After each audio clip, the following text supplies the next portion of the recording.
што е најсмешно од целиот случај, со нас на возот имаше еден дечко со куче од Белгија, кој што сакаше да замине за Грција и се качуваше на возот за Битола. И сад тој дечко пробуе 2 недели да напушти државата со миленик, не можеше. Замисли колку мене тугиот срам ми изеде. Тој дечко се будеше секој ден во Скопје и пробуеше на најден начин како со своето куче да го напушти градот. Скопје, ако немаш собствена кола, без куче не можеш да го напуштиш. Во воз не те качуваат, во автобус не те качуваат. Таксито е прескапо. И човекот, ако го имаш гледано тој филм Денот на Дабарот, се будеше секој ден во Скопје со кучето и пробуеше да си отиде од Скопје.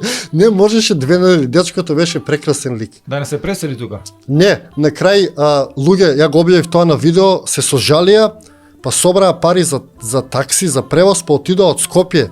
Од тука прекрасни луѓе го однесоа дечкото до граница.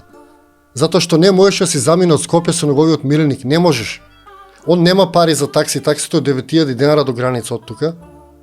И он нема пари, а ја пропатувал цела Европа, првиот проблем со куче го имаше во Македонија. Мене ми изеде тој срам.